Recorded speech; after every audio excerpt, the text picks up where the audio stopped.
Okay, I'm very thrilled that Tom agreed to do this today and to bring this to us. I'm so grateful for him and for Linda, his wife, who helps him with the setup and everything. This is an example of the kinds of workshops that we hold online. Well, some of them are recorded and they're videos that people can get, but some of them are live classes where we come on. We watch Tom paint and we watch Buck paint, and it's just a great way to learn. We feel like that even before social distancing and the need to be home, we just think it's a great way to learn to paint because unlike a live class, you get a chance to watch the recording as many times as you want and rewind it and rewind it. And we just find that retention is much greater this way. Tom is an Alexander Master Artist. He became certified with us in 1992. And you're on the call. You were here when Tom was here, and Tom has had quite a successful career. He had a studio and a storefront and a gallery for many, many years in California until he relocated to the McKinney area to be near their grandchildren and their children. And so he's done an amazing job of learning learning to do what he's done. He has studied Bill Alexander more than anybody I know on earth. He studied his work and he learned everything possible that he could learn from Bill Alexander. And he's studied the old masters extensively as well. And you're going to see Bill's technique and you're going to see old master techniques coming out in what he has to offer. So at this time, Tom, I'm going to turn the time over to you. We'll paint for an hour and then we'll continue this on tomorrow. Sounds wonderful. Hi, everybody. I'm glad you're here. Lori and I got together and thought this might be something great to do because, if you're at home right now and you have the time to watch this, this might get you interested in taking a little trip where I'm going. Anyhow, that painting behind Lori, by the way, is one I did. So you guys might like that one. So anyhow, let's get to the teaching part of this. Check that out. When my wife picked this up, that canvas didn't have that kind of a pop, like a drum sound. Now, you got to be careful when you do this, but I want to explain this because I think this is important. You go buy a canvas at the store, and it's a little bit flappy, like it doesn't do that. There's no drum sound to it. Well, how do you remedy that? I put this under the sink and I put water on it, and I really rubbed the water on the surface here. I opened up the stove. I kept it at 350, or the oven, kept it 350, and I only put it in for like 3 or 4 minutes.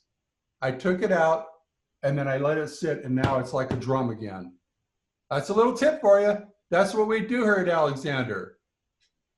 But don't walk away from the stove. Make sure you're gonna, keep your eye on that. Take it out, and that will tighten this up, and you'll be fine. And then you can put some white gesso on there if you want. That's probably a good idea too. All right, let's get into this painting. Was that a good tip? Somebody nod their head, yes or no? Okay, there you go. So now I'm going to open up the magic white. Probably the thing you should do is shake this up. Okay, get it moving.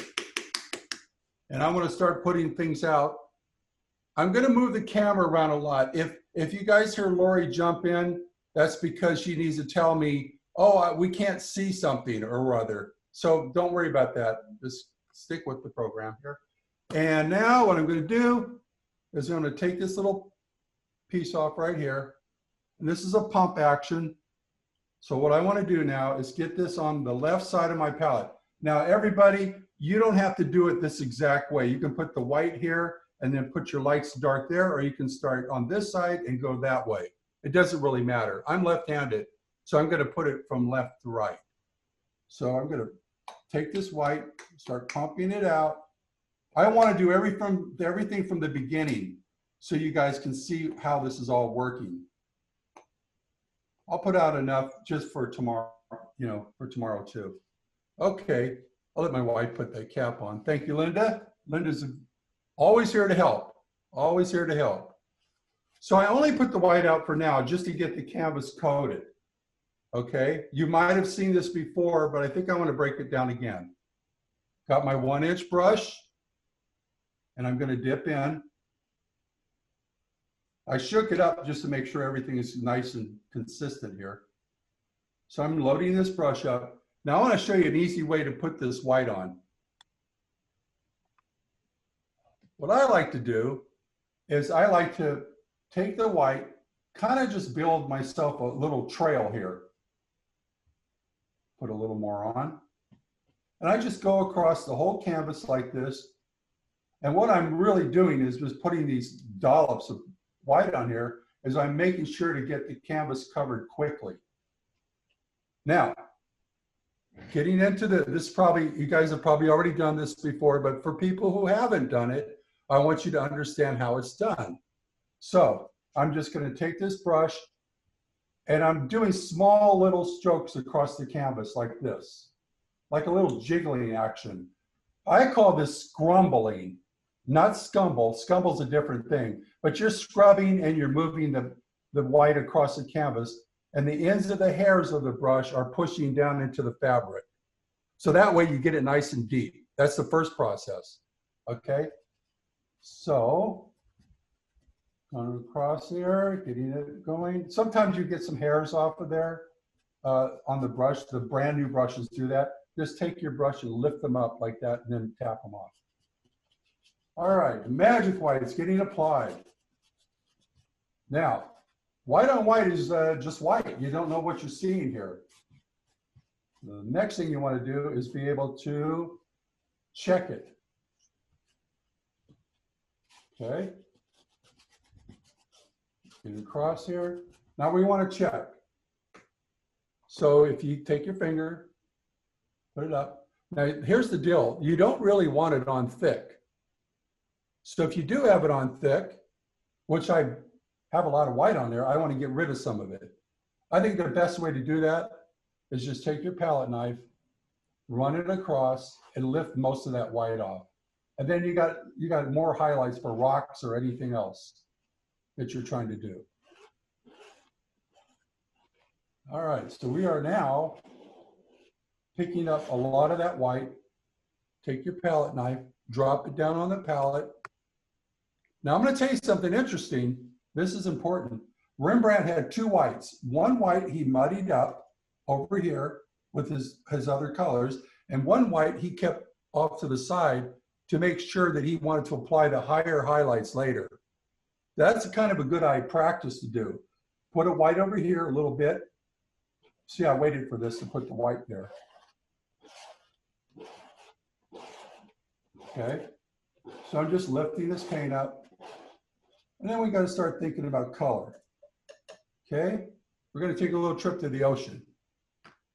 All right, so keep your art wipes around, keep your paper towels around, and keep yourself clean as you're painting. Keep wiping or cleaning yourself as you go. I have my large tube out, and I do have allergies, so hang in there.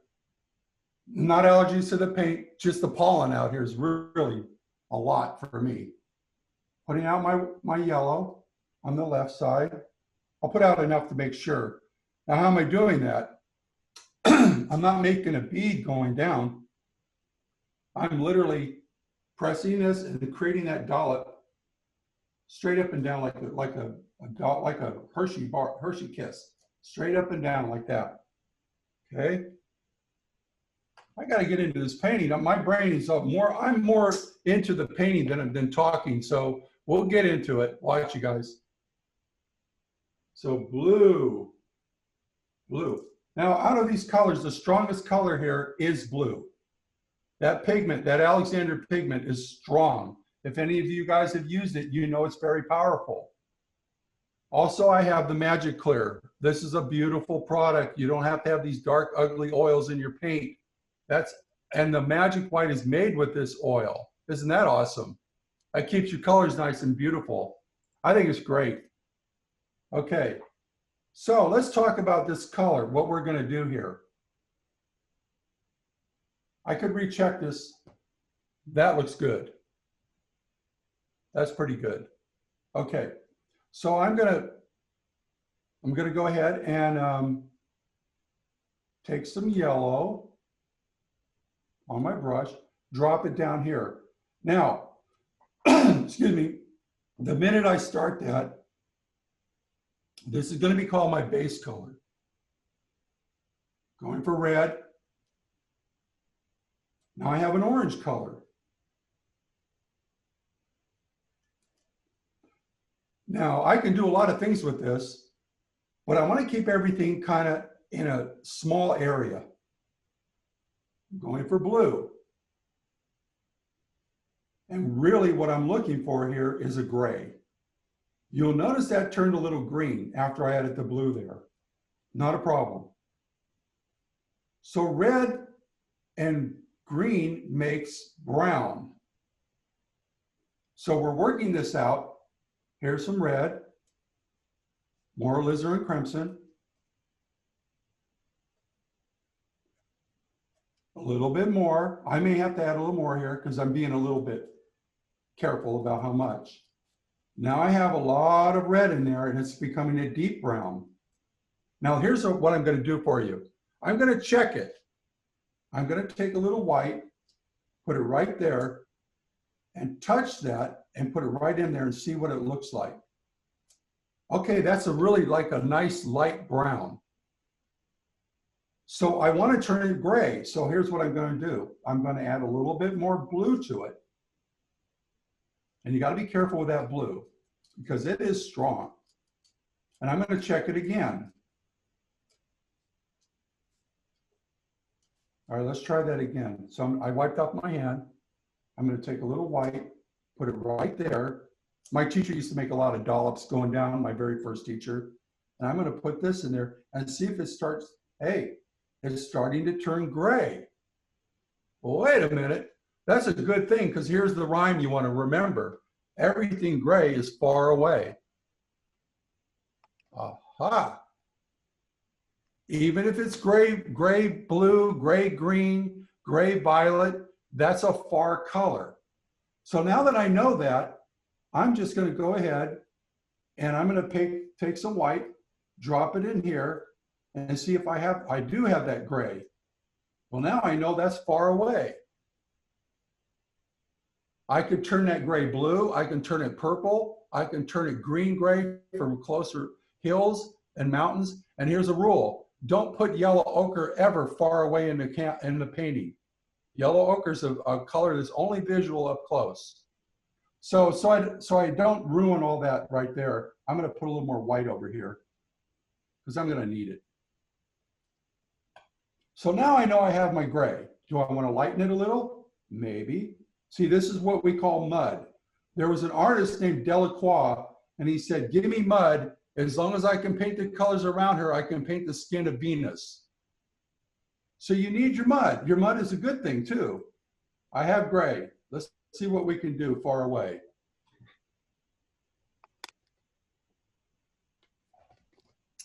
So in the distance, I'm going to need this gray. I chose this side of the canvas to work with for the distance. And I'm floating this across there. Now, I took a lot of white off, so this first layer of paint is thin. It's very thin. I'm rubbing this in. You can't really hear it that well, but it's thin. It needs to be thin. Now, I can add a thicker color on top, or even the white on top, because this is thin. So that means that this paint up here is very thin, and I can add white on it and make it appear as though it has depth to it. Okay? So this is going to be fun, you guys. You'll like where I'm going with this. It just takes me a minute to explain everything. Okay, pretty nice. Now, sometimes think about Rembrandt. When you ever think of painting, think of Rembrandt constantly, because he was always taking paint off, scraping it on, removing it, applying it. Sometimes if you think you get a little too thick, I just want to show you, you can take this off also and still have a good painting and put thicker paint on there. I'm going to give you every little trick I can think of. I put that on the pallet. Now I'm going to move to my fan brush. I'll show you a little trick here. So I'm going to get my white, load up. Now this paint is going to be thicker that I'm going to model into the gray. So here's my dollop. I really didn't want to do that, but I wanted to show you how the color worked. So I'm going up here now with the fan brush, and this paint now is being adjusted with light on it with a very soft touch because the paint has been pushed down deeply. Now this is a very important process, you guys. Everybody should understand this. This is very critical to getting paint to operate properly. Now that looks kind of foggy back there, right? I know you don't see the picture, but I'm going to reveal it to you as we go. So this is foggy, foggy, foggy, far away, and I put a little more on there than I should, but I'm showing you how to correct it because what I like to do is be a good teacher. Does that make sense? I like to be a good teacher because I think people need to know things. Now I have that down there. Now that's going to be a nice foggy area, and I'll show it to you later as we're coming into this. So gray is far away. Every time you do something to your painting, you should always remember that the bottom of whatever you're doing, even this, doesn't matter where you are, you want to soften it, and it's called fumato. That's an area that you want to soften so you can apply another color. So I'm going to take off most of the paint that I had on here so I can make that soft down there and work my next color. And please bear with me, you guys. You're going to learn something today, I hope. And tomorrow's going to be refinement, and you're going to be happy campers. Okay? So now I'm going to take my big brush, and I'm going to fumato this.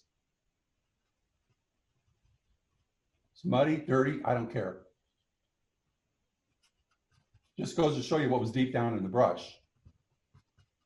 I'm actually pushing this paint away. It's making it much softer down here. That allows me to apply the next color. Aha. See, I'm on a mission. I have a reason for everything I'm doing. We're going to be at the ocean, you guys. And if there's a little green in the sky, don't forget, when you have green in the water and it's all turbulent, and Buck Postle will tell you this, he's a great ocean painter. Go look at his videos. And all of a sudden the light pops up and you see a green haze going over the surface of the water. And you're like, whoa, is Buck a genius or what? All right, you guys, ready? Now I'm inspired, so here we go. I want to break this down for you into what I see visually in this. So I'm going to turn this brown again. Now here's the beauty of the gray concept. I guess I'm on the gray concept. Gray can be made into anything, especially with the lights and the darks. So I'm going to try to avoid most of that gray, but I'm going to show you how to use it for the lights. But I need dark, so I'm just going to try to stay right here with it. I can use my palette knife to do this, or the brush. I think I'll grab the brush. Picking up the yellow, dropping it up here. You know, Rembrandt used a lot of gray in his paintings and brown. I'm going to go up here with red, and I'm staying very close to this this base dollop here. Okay, it's called a base color. That would really be considered my lights right here, to be honest with you. Dark and light is called tenebrism. And then you have to create chiaroscuro, okay? So let's go up here and start mapping. So I'm gonna map this out with this orangey color like this.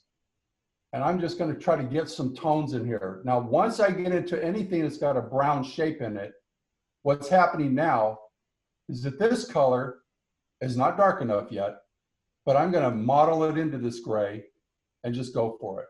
Some people would get it dark real quick. I like to work in levels, but that's just me. So you'll even see that this brown, as I work it in, that's getting gray. See how nice that is? But I got undertones. Now I want to deepen it. But that looks kind of cool though, doesn't it? So here we go. I'm going to deepen it. Now I'm going to add more red. I may have to put more out. I got 3 colors I'm working with to create everything. I'm adding more red. I got to remember to move the camera, guys, because, you know, and then I'm adding more blue. Now this should get darker, a little bit more blue. Now you can see this on the palette. It will be, you'll just see the depth in it. A lot of artists will work in tones that are like this and then just keep adding their darks in, almost like a watercolor technique. So I'm going to put some dark in here and here. I'm locating the shadowy areas.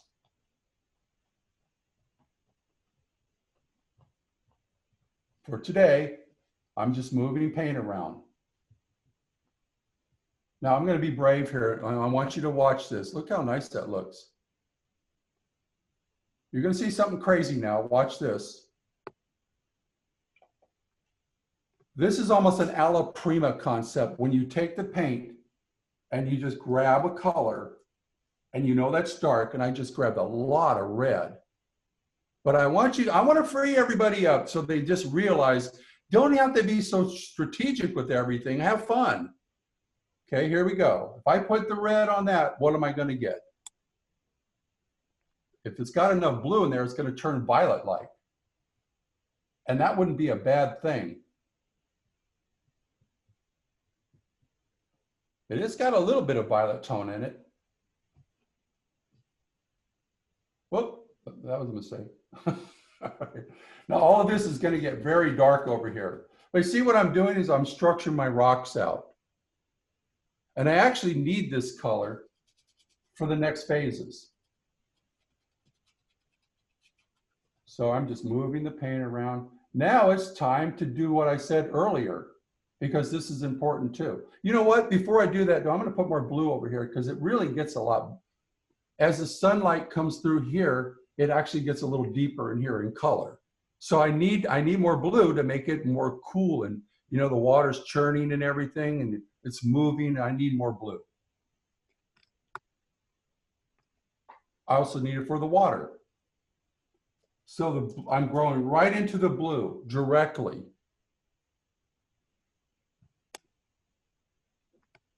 Here we go. A little blue there, but I don't really care because I can add more red to it and it'll turn violet. And that would be good too. And more brown if I need to. I just go back to the brown. So I'm building up the beauty of the ocean rocks back here. And I'm really going to need to do some extra tricks in here. So now I'm going to go horizontal with this. Horizontal.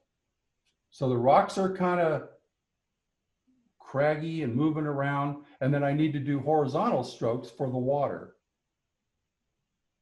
And you can do a little rocking like this, you guys watch.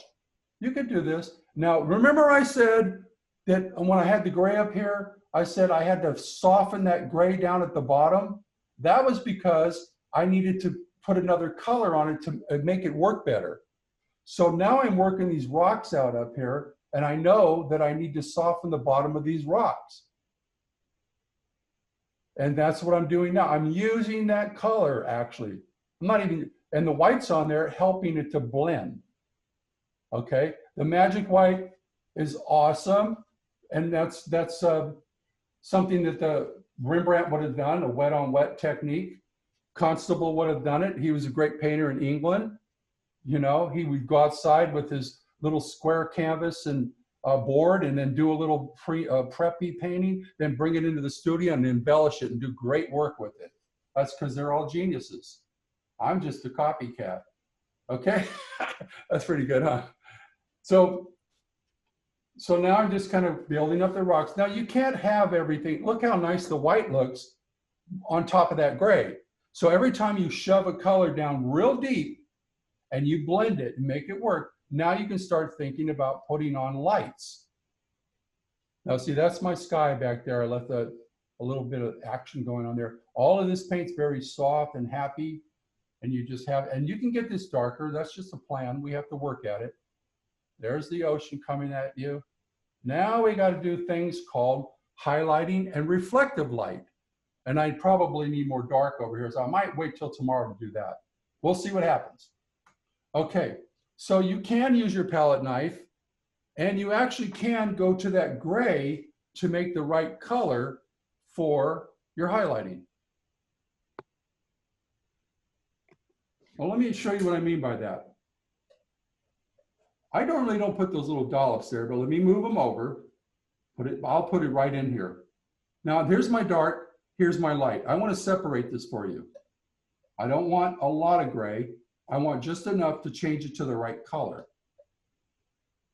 So I'm going to grab my yellow, put it down here. Now, if you look at that, it's turning muddy green. That is a great thing. This is what is in the ocean too. There's a lot of this stuff in the rocks, by the way. I might leave a little bit of that right there just to see if it goes in the rocks well. So now I'm going back up to my red, and I'm going to drop that in there. So that's turning into a nice brown. You can make the color beach with this color too. Also, this is flesh tones, by the way. If you were doing a portrait, you get flesh tones with this. I'm going to wipe off the knife because I want to get more yellow and save the yellow. So I'm brightening up the yellow now to get it to look more like a mustardy yellow ochre color. And I have gray in there. I think you guys want to remember to keep the base color in every color. A little bit. You don't have to keep a lot of it, just a little bit. You know, it depends on what you're trying to make so that everything is synergenic. Now, what I want to do now is I want to add some white to it. At the bottom, I'll leave some of that just so you can see how nice the color looks that's going to go on the rocks. Aha! Look at that. That's a beautiful color to go on the rocks. Wow.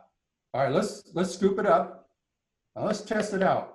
I like this little knife. This is great. Are you guys ready? See that? Let's do it.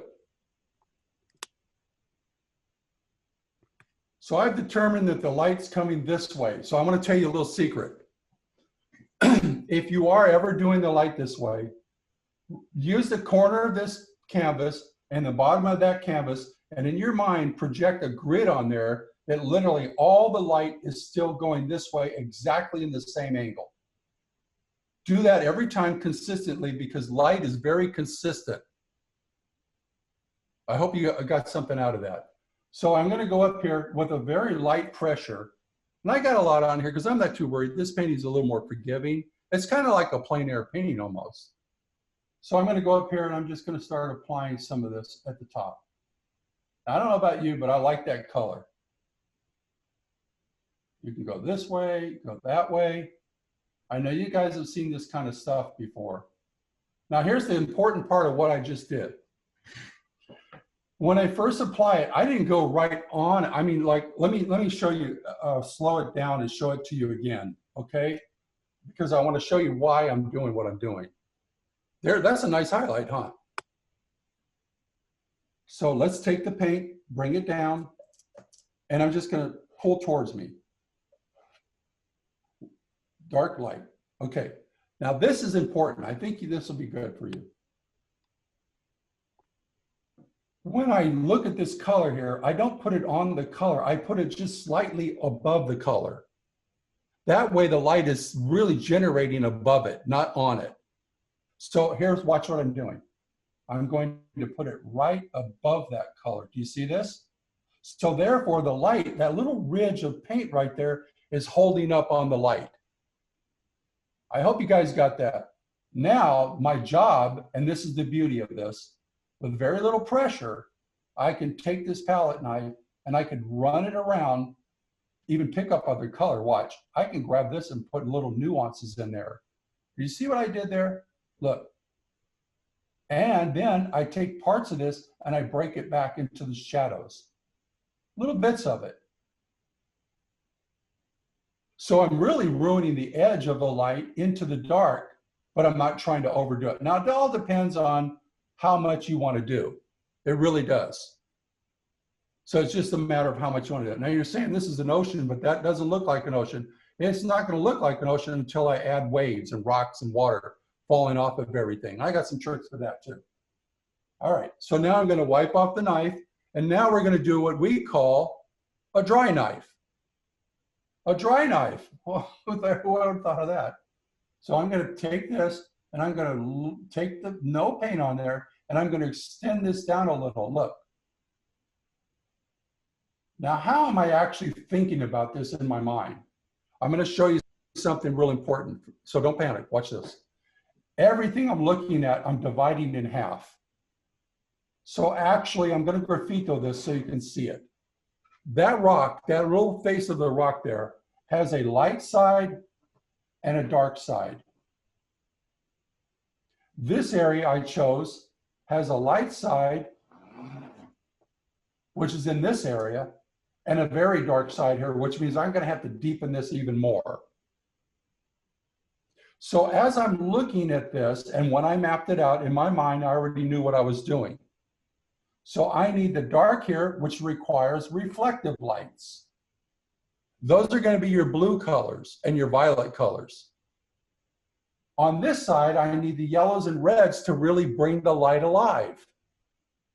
And think about Vermeer. When you think about this, Vermeer's paintings were very direct light. So all of the light came in exactly the same way and very strategically done. Okay, so let's prove that point. Let me destroy this for you, in case that bothers you. Did everybody get that? I hope you got that.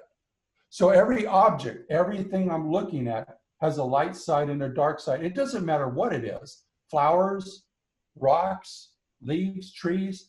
You have to create that light and dark side. Okay, so I'm going to ruin this. It won't look like it did a minute ago. Bill used to love to do this in his mountains. Watch this.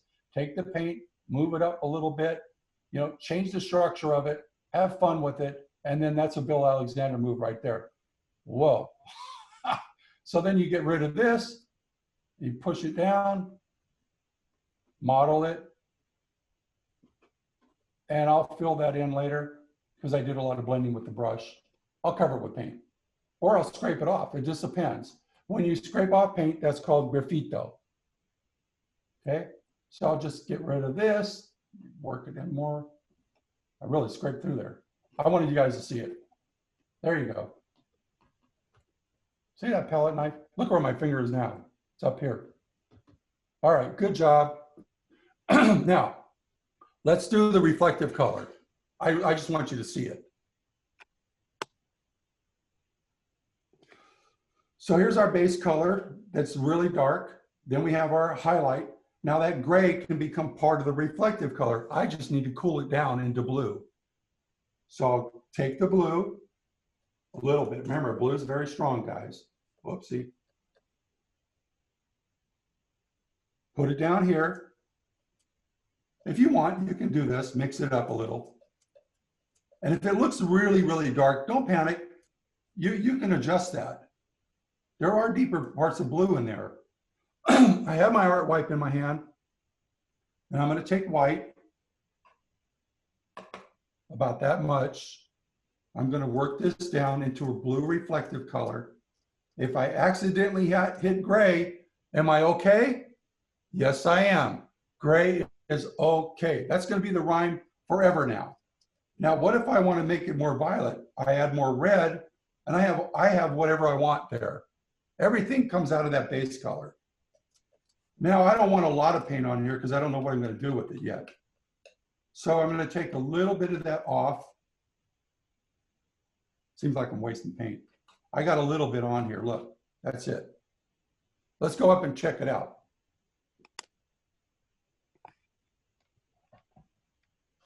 So I'm in the reflective colors on the back of the rocks. Now you can see automatically that creates dimension. Now, what do I mean by dimension? Well, that's chiaroscuro. Chiaroscuro is the 5 elements. Since the light's coming this way, I want to explain that. In this area, I'm looking at light, medium tone, which I've created a little bit by modeling, dark tone, reflective tone, that's this, and shadowy tone. Anything in shadow tone is the darker values. So I can put more dark in here. I've got a lot of options, but at least I have, see, I'm creating dimension because at least I have the 5 elements. That's the key here. I don't have the 5 elements here, so I need to create the 5 elements of chiaroscuro. So I need light, medium, and dark. Now I can put more reds in here. I can play around with this forever, guys. This is awesome. This is the way to go in art, you guys. Alexander Art's really got a lot of great programs. I hope you guys get interested in this. So I want to soften this because now I'm dry knifing. I just wiped off the knife. And now I'm dry knifing because why? Because that's how I don't want it to stand out too much. So sometimes you want to soften things so it has a fumato kind of look. And what is fumato? Leonardo da Vinci created that. It's smoky edges. It's softer things. Like if I want to come back later, I can soften all that out, make it even softer. All right, that's looking pretty cool. I'm going to go ahead and add a little bit more reflective color. Maybe I'll just put some red in here just so you can see the difference. So I'm going to pick up a little alizarin, put it in here. It's more violet-like. Let's see what happens. I just did it real quickly. Actually, to be honest with you, most of the time, the more you paint, the less you mix. I'm actually mixing a little more than normal. And then you get more color. Now you're painting like Monet. Oh boy. That would be awesome, wouldn't it? So now I have a violet kind of a color instead. And with the blue on the knife, you see I've got multi-colors. Look, that's even more interesting.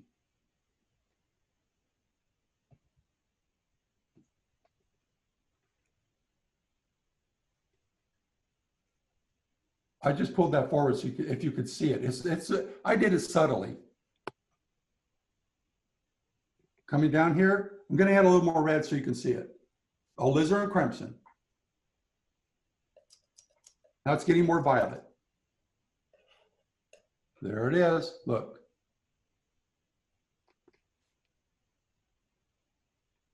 Let's just see what's going to happen.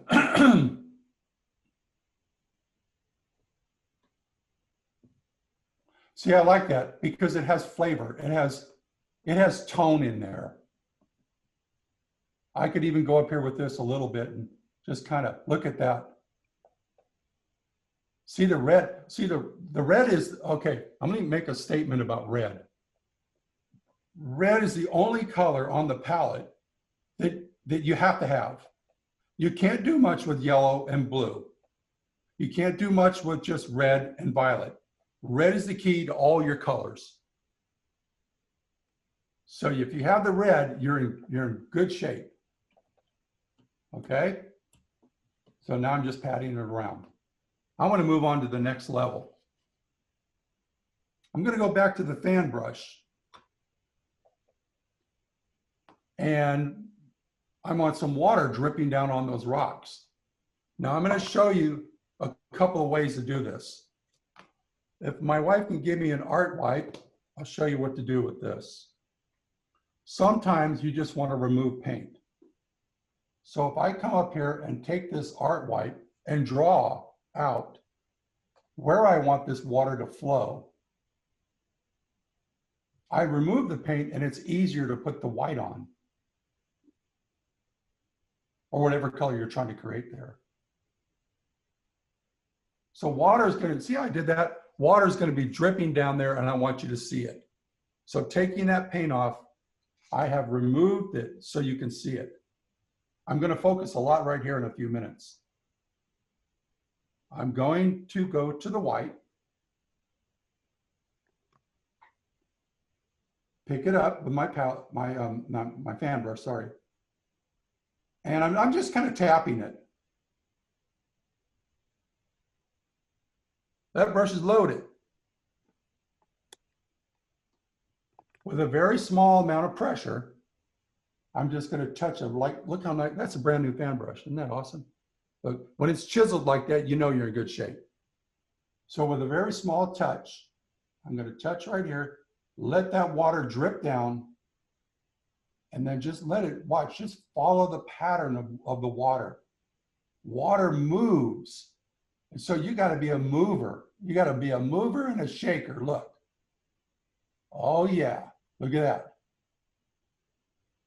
Look at that water dropping down there. You got to talk to your painting. I'm sorry. If you don't talk to your painting, I don't think anything's going to happen. You see that water coming down? Nice. Now you have a rock here. This is actually pouring onto a rock, and you have water going that way. So I'm going to go back to my blue.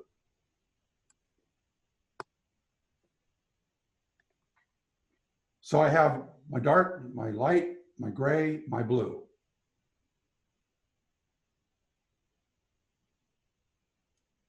You could do all your, I'm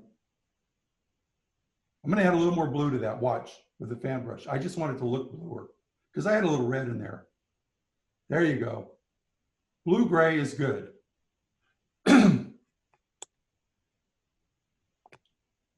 So we have water going this way now because it's on the dark side, and the water is splashing down this direction and just dropping. See how I did that? Now I'm being very strategic here, but I also need a little bit of blue up in the water. So I'm going to put it, a little dabs of it up in that light. Look, see how they gave it more dimension? Okay, so I'm going to take a little more. This is kind of fun, huh, guys? A little more white, a little more blue. Just blew it up a little more so you can see it.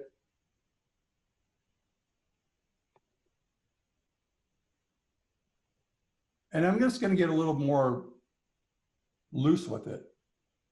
Down like this. Uh-oh, there you go. Don't copy the same thing. That's a rule in art. If you did this one, that like that, do it off, do something different. Oh, and there comes a splash down here. Look. See that? And then little dribbles of water coming down. And maybe something over here. Just kind of let it flow. Look. Because this is going to have a lot of water around here. All right. Now, what I want to do is maybe get a little bit up here and take out my little graffito that I did where I wiped it off. I'm just going to put the blue and just get it over with. And then at the top, boom, see that? Now, down here, I just want to rub this off because I have to put light on it to make it look like water, because this isn't going to look like water if I don't get the light on. And if I don't structure this enough today, you guys are going to say, why did I tune in for this program? This is nuts. You know what I mean? So I want to make sure you guys are seeing where I'm going with it. So I want to end the day off with you guys seeing that I'm actually painting something that's worth watching or, you know, checking in on. I hope you guys are enjoying this so far. And now I'm just going to grab my other brush that I had sitting here, my 1-inch brush, wipe this off, clean it up, get this dark down here. There's a hair, look, watch this. Hair today, gone tomorrow. Did you see that? All right. So now I'm going to rub this in, get it going. I don't care about the color so much because I'm going to put light on it. I may even have to add a little white to get it to move some. I didn't put a lot of white down, and I took a lot off. So if I want it to move better, look, I'm just going to take more white, and I can keep the camera right there, and I can move this around and make it more fluid. I really scraped it off well. All right, that's looking pretty good right there, I think. So you get the feel of the motion, everything right here is turbulent. This is that's another word that when Van Gogh painted, it was called turbulence. Because everything was more, you know, moving around and getting things going. So we got this turbulence going. Now, in my mind, I want to go ahead and wipe some of this off again. I'm going to be the great art wiper. See, I want all that light to show up here. So don't avoid it. It's probably a really good thing. Just remove some of that paint so you can see your waves and make things pop. Because this is the best way to do it, everybody. The best way to do it is take it off. Take it off. Take it off so the light shows up more. If you don't take it off, then draw it out really well so you can have the light of the canvas work for you. That's another process, by the way. But you need these colors down here or you can't make dimension. So you have to have some color to create dimension. And we're going to work this side and then put a little seagull in there later on. So just remove that paint or draw the whole thing out with a pencil. I don't like to draw with a pencil much anymore. I just go directly to the paint, the painting, and just do it. Rarely do I do it. Okay, so I got my fan brush. And I really want to end the day off where you guys are looking at this going, hey, that looks like something, because without all the water in here, you know, it doesn't look like an ocean scene. Lift it up some white.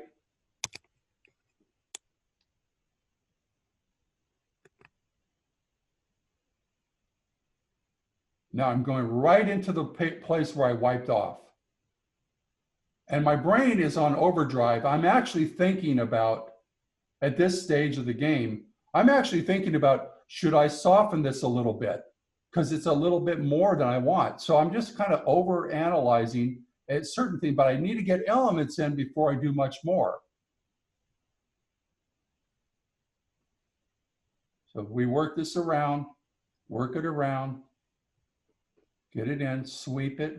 Thing about the reason why I picked this painting today was because look, a lot of stuff is just a matter of like a rocky business. Things are going this way and things are going this way. So it's very, very basic here, but a good thing. It's a good thing. You know, you got to learn these motions.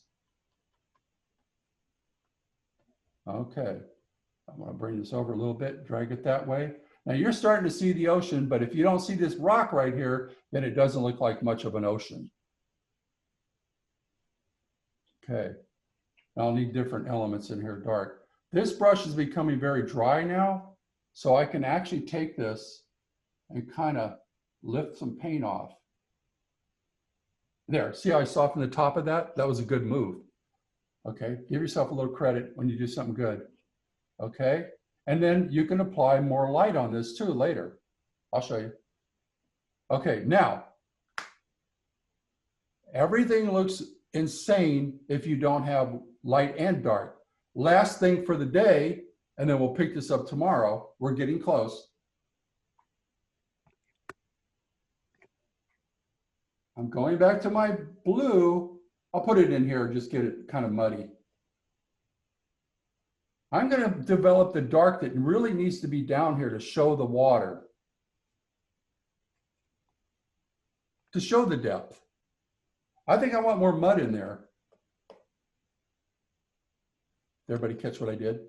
I went right back to that dark dollop. And I'm actually, oh, there it is. It's a little blue-gray. I think more red in there. I'm going more red. I just want it really deep. I'm going to pull it out here. I need all this deep color in there. And I'm going to pull this out to a little point. Get that rocking going here. Let's pull it up here. Hope you guys are having fun.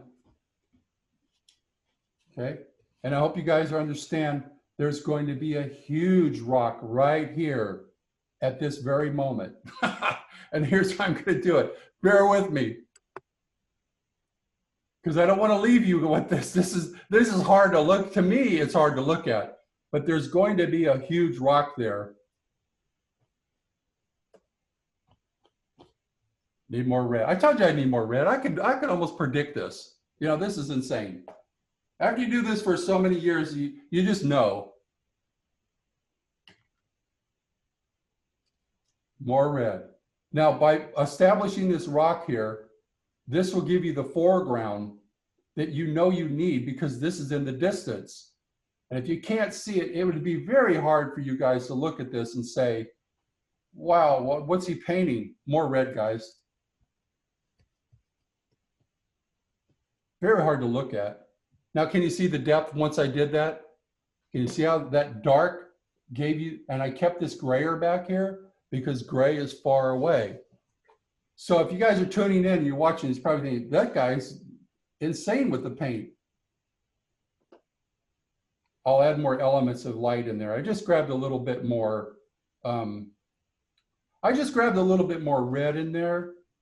And I said it earlier, I need to refine this back here. Red is the key to making all your colors work. And gray is the most forgiving color to start with and work with because it does everything. Now I want to add a little more yellow in there.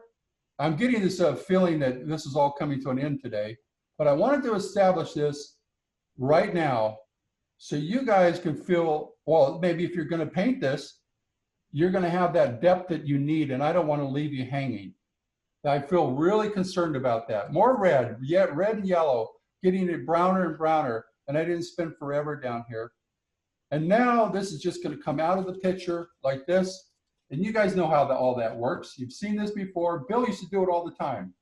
Throw that dark down there, and then I'm going to do one tricky little thing here as I do this, and that's going to fall into the water right here, guys. Right here, it's going to fall in the water because I don't want to take all that perspective out right there. And then I'm going to throw a little bit of that back here because if I don't, then there's not a graduation of distance. Did everybody catch that?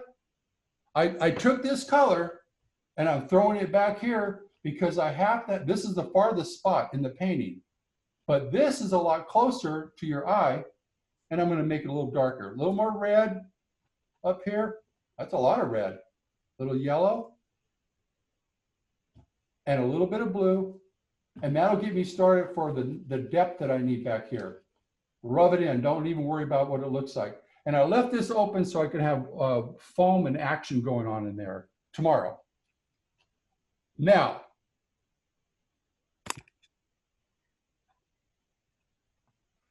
is everybody following this painting so far? Good. Today, this is the action of the ocean is just the start of it. I need to build up character, so I need little waves in here with the liner brush, more highlights on the rocks, and then tomorrow, bada boom, bada bing. There it is. Alexander Art bringing you good concepts. Let's look at the palette.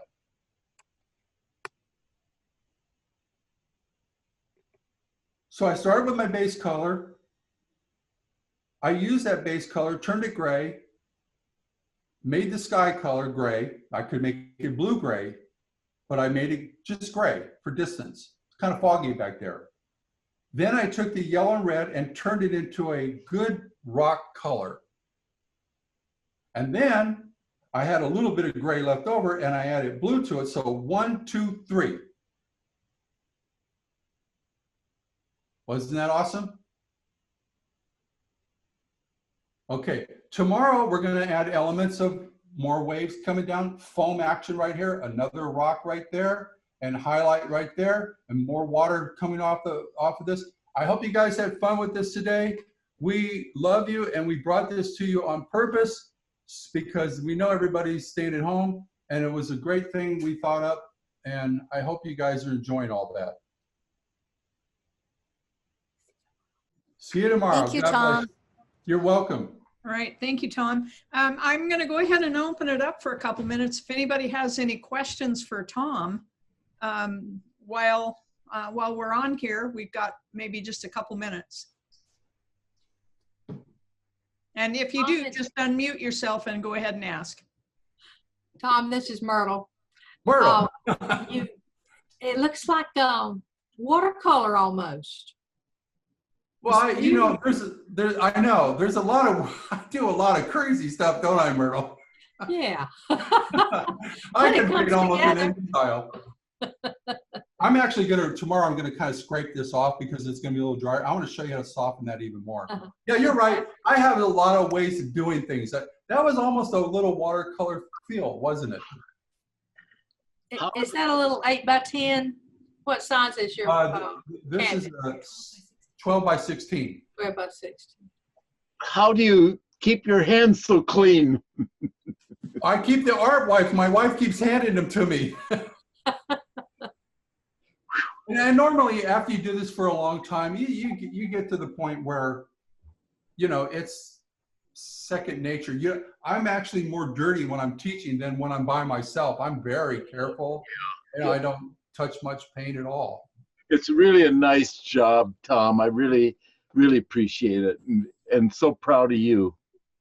Oh, Buck, you were the one when I tried to help somebody out and I was getting certified, and you caught me because they were stuck on a painting and I couldn't help myself. I had to help that person, and you took me outside and said, "Don't worry, you're okay."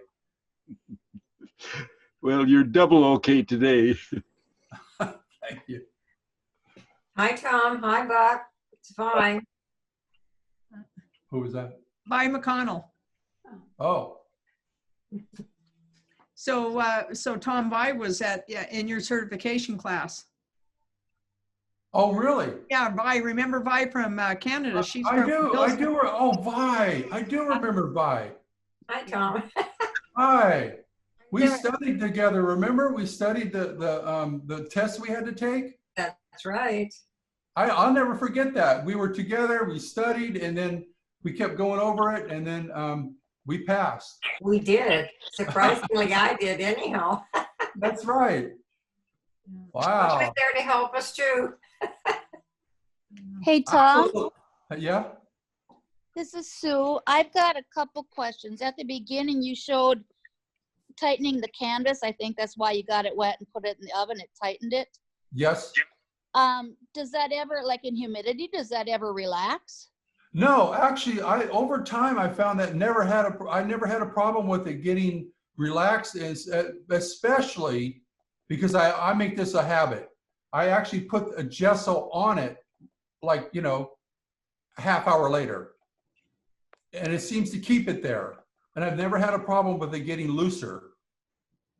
Okay. And then one other question I had was about your comment about yellow ochre. You said something about you can't see it in the distance and you only in the forefront, or can you explain that? Yeah, I can explain that. Yellow ochre is an earthy color from the ground, and it actually, if you put it in the distance, the way the color looks, it never creates depth. So like, let's say you wanted to paint something in the sky with yellow ochre, don't do it, trust me. Because you can only see that yellow ochre visually in nature up close. So far away, it's just the yellow and the red alizarin and the blue Prussian or whatever, but the yellow ochre just flattens it and it makes it look like it's up in the, and visually it looks like it's right in front of you instead of creating depth. So then what color would you use if you want to put yellow in the sky? You should use yellow and alizarin crimson. Cadmium yellow. Cadmium yellow. Oh, okay. All right. Thank you. Okay, cadmium yellow, yeah. Anybody else? Any other questions for Tom? Oh, wait a minute. Also, the same thing applies to sap green. If you have a little mountain ridge back here, don't add sap green in the distance either. Either make it with yellow and blue, or use phthalo green in the distance with some alizarin crimson a little bit, but never use sap green in the distance. It'll give you the same effect that yellow ochre does. It will look flat. There won't be depth. You won't get the depth, trust me. I did it 1,000 times and it never happened. All right, well, go ahead and click on the link tomorrow and get back on this. It'll be the same classroom tomorrow, and we'll start right sharp at 11 o'clock Pacific time, and we'll see where Tom takes us with this. Thank you so much, Tom. It was really great to have everybody on and great to watch you work. I hope I didn't scare you guys with sap green. Those are great colors, just don't put them in the background. You know, I just want to say one thing that I absolutely love about Tom's teaching. If any of you have watched him for the first time today, you'll realize that he does a great job of teaching us how to make color. Now, we sell 18 colors of paint. You would think as a paint manufacturer that we would want to sell 18 colors of paint. But I have to tell you, it makes me more excited to see Tom teach you how to make these colors, because it's expensive if people have to buy 18 colors of paint. And, you know, Tom teaches you how to mix the colors just from the primaries. And if you've noticed, he doesn't waste any paint. He's using that dollop that he makes. He just changes it up. And so I'm just so happy that he's teaching you how to mix color like this. And all of our classes with Tom, all of our programs, the master class that we have with him and the online classes that we have with him, he teaches in the same manner. It's definitely a great way to learn. So I just want to say thank you, Tom, for what you bring. You're welcome. Can I say one last thing for today? Absolutely. This is a solution you can make on your own to clean up with soap, water, and vegetable oil. And I'm going to show you how to do that tomorrow. So you're not cleaning up with thinners and mineral spirits and all this stuff like that. You're going to clean completely non-toxic. And that's coming tomorrow at the end. And remind me to do it, okay, Lori? Okay. What I think is really I think that's important too, to stay, listen, I'm in my studio. There's no fumes. I don't have to worry about anything. I clean up with soap, water, and vegetable oil with traditional oils here. And I'm like the happiest painter you ever saw on the planet. You know, before we knew this method, and we learned it from Tom, before we knew this method, the people that are quarantined at home would only be painting if they had a garage or something like that to paint in. And now the beautiful thing is you can paint right at your kitchen table using Tom's calling them art wipes, but they're baby wipes. You saw him use them to remove paint. He keeps everything clean and everything, but there's absolutely no fumes whatsoever. We don't use anything that has any kind of obnoxious fumes or anything. So you can just paint right in your kitchen. Oh. Anybody else? Any questions or comments before we close for today? I'd just like to say thank you to both of you. Thank you. You're Yes, it was fun. Yeah. Thank you. Well, Good job, Tom. yeah. Well, we hope to see you all. Good job, Tom. You did good. Thanks, Steve. Yeah. Okay, guys. We'll see you all tomorrow. See you tomorrow. We'll finish it up. Thanks, guys. Bye-bye. Thank you a lot, and thank you for the invitation. You're welcome. Nice to see Bye. you.